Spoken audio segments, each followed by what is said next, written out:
If you're like me, you've been very irritated lately by the huge increase in gas and electric costs.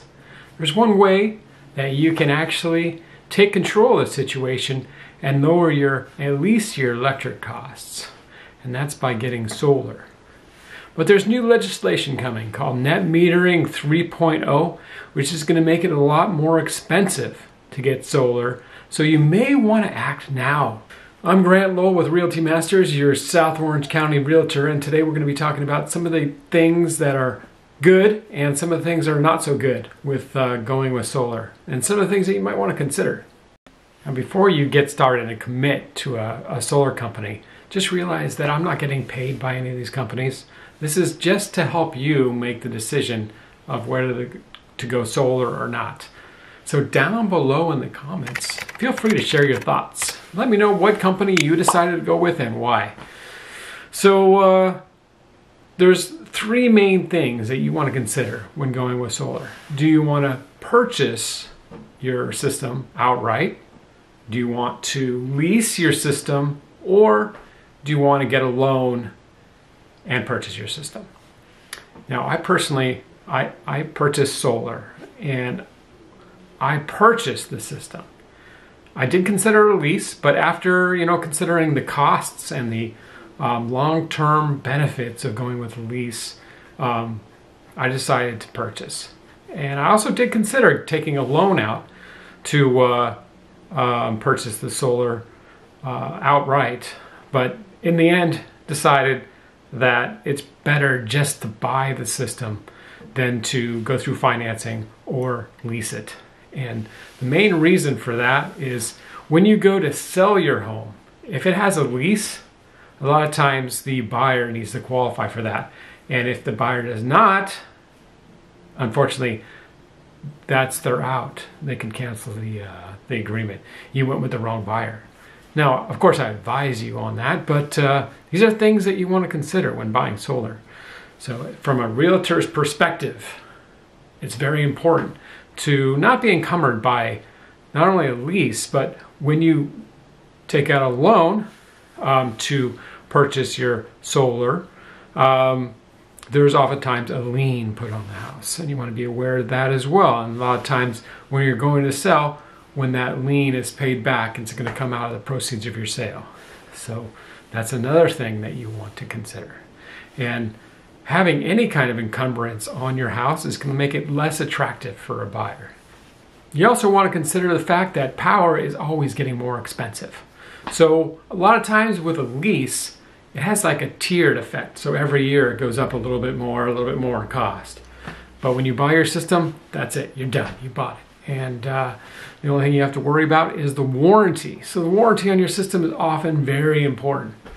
Now, the consultant that talks with you about the system will talk to you about the size and the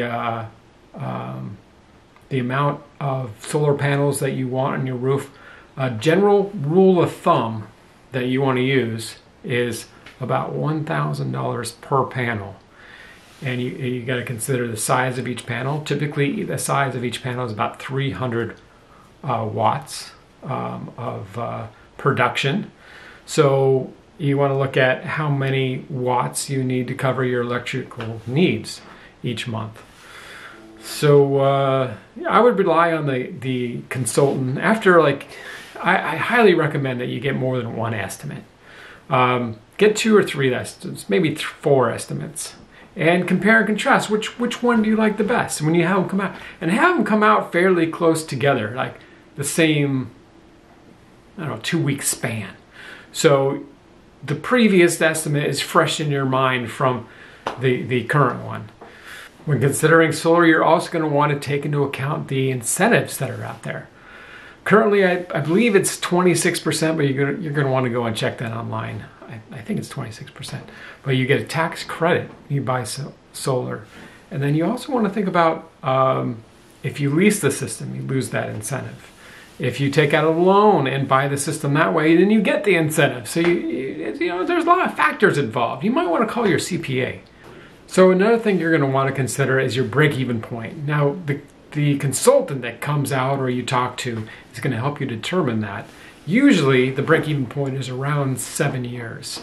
So if you pay $300 a month for electric times 12, that's what, $3,600, and then times 7, you're like what, 25,200, I believe. And so that, if your system costs 25,000, that's your break-even point, 7 years. So you want to factor in all the costs, not just the cost for the panels, but you're probably going to have some unexpected costs as well, like not having a solar-ready electric panel that needs to be replaced. So you also want to take into account, what is electric going to cost down the line? Do you think it's going to go down? I think the cost of electric is going to go down. What about the cost of gas? So do you have electric appliances? If you do, you probably don't want to replace those. You want to keep those if you're getting solar, because the cost of electric once you get solar is a lot lower. You also want to consider the condition of your roof. Is your roof towards the end of its life, or is it a newer roof? If it is towards the end of its life, you might want to get a new roof now, because there's a cost to removing panels, replacing the roof or fixing the roof, and then putting the panels back. And I don't know exactly what the cost is, but I'm sure that your roof installer is not going to do that for free. Let's talk about net metering 3.0. So the California Public Utilities Commission passed unanimously the new regulation that allows the electric providers to credit you far less for the energy that you produce. Now currently, as long as you do it before, I think it's April 15th, don't quote me, but you might want to check that online, April 15th, 2023.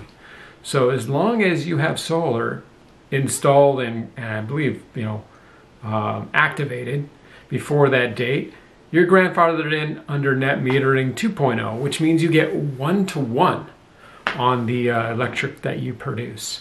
After April 15th this year, you get 25 cents on the dollar. So you're not going to want to send as much back to the grid. In fact, you're probably going to want to go through the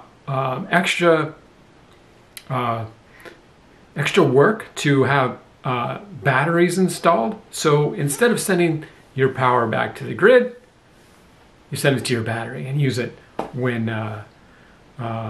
electric is more expensive.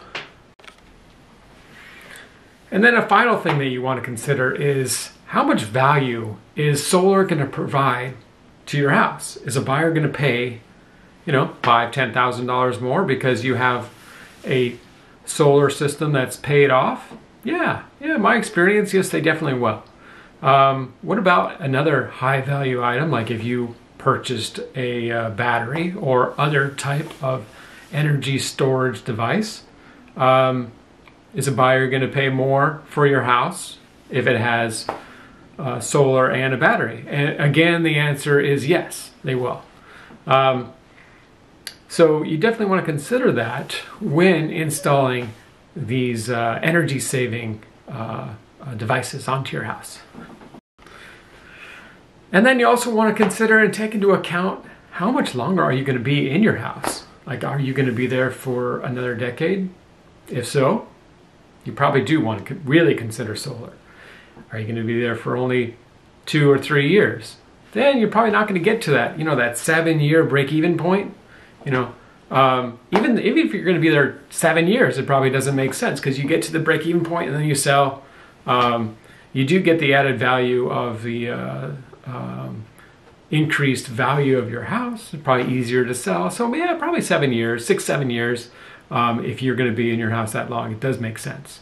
But you do want to contact your CPA. You do want to take into all the different factors involved, like how much power you use. Are you expecting any changes in your family? Are you going to have relatives coming to stay with you permanently that are going to be using power also?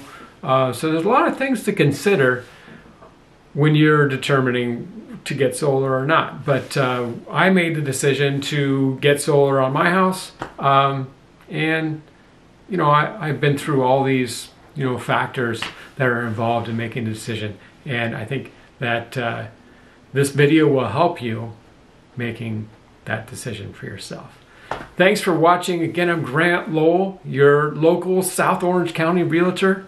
If you're considering buying or selling a home anywhere in Orange County, give me a call. You can reach me anytime at 949-354-4464, or you can email me at grant@grantlowell.com.